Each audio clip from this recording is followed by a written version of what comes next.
if I think back to like my sophomore year in high school, I remember one night my mom, she came back at an odd hour in the night. It was about like 2 o'clock in the morning. And at that time I was working on a project to hand into school the next day, and I was staying up late as well. And my mom, she had walked in the door and she was talking to me. She was like, you know, Justice, what are you staying up so late for? And I was like, just working on a project. And I was like, how about you, Mom? And at the time, she had just came back from her third job, because at the time she was working 3 jobs, full-time and 2 part-times. And she just looked very distressed and tired. And I could tell by like the tone of her voice that she was tired as well, and I could see it on her face. And she had told me, she was like, you know what, Justice, this is all gonna pay off. You know, she's like, go to college and get your education so you never have to work as hard as I do. And that conversation that I had with my mother is just reflective of what she kind of instilled in me, and that kind of changed my life in relation to what perpetuates me, like what propels me, what motivates me.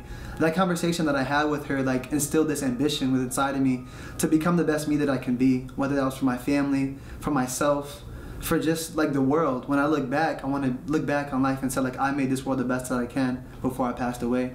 And the conversations that I had with my mom, that's just one like case study example of one of the conversations that I've had, like kind of pushed me to be the best me that I can be. And seeing her pain and seeing what she went through allowed me to really appreciate life and all that it has to offer, and just make the best of life wherever you are, whether that's, you know, in school, whether that's in your job, whether that's at work, to just make it the best that you can possibly make it.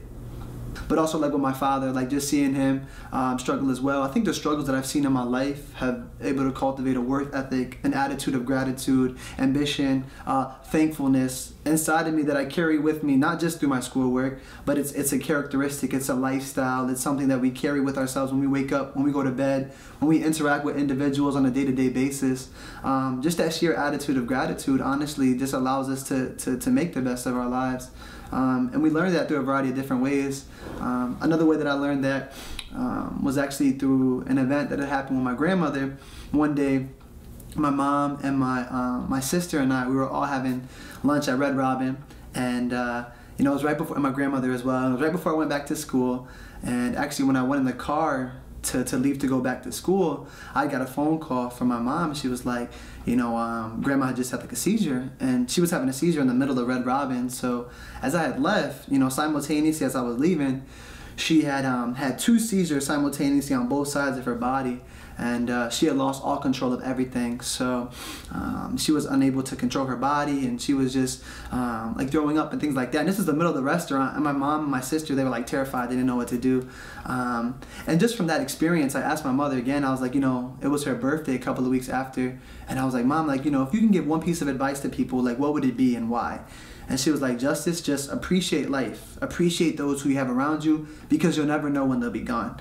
And like those words, the conversations, those simple, just human heart-to-heart connections that I had with her really just made me have that attitude of gratitude. And even just furthermore, like my father, he's just very, in relation to physical abilities, very limited in relation to what he can do because of the past that he's experienced. And just seeing that pain that he goes through, just interacting with him, it sparked this attitude of appreciation inside of me. And looking at just other people from a variety of different backgrounds and lifestyles and walks of life, to just say, you know what, like, yeah, we all experience our own battles, but I believe it's Plato who said this, but be kind, for the person who you meet is fighting a harder battle. You know what I mean? And just having that attitude of like, you know what, like, yeah, we're all experiencing this together, and I really take that with me throughout everything I do in life. I would often say to never stop growing.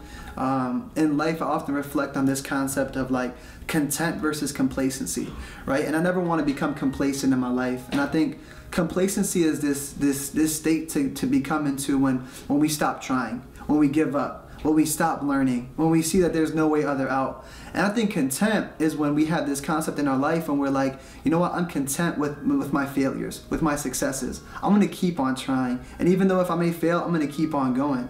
And I never want to reach this state of complacency in my life and to stop trying and to give up. I want to be at a place of contentness and say, you know what, I tried. And even if I do fail, it's okay, because like as long as I tried, that's the best that I could do. Throughout life, you know, look for the 100% effort, and you may not get the 100% outcome that you want, but as long as you put that effort in, I truly believe that you can become whatever you want to. Never give up on your goals and your dreams, and just aspire to be the best you that you can be each and every day.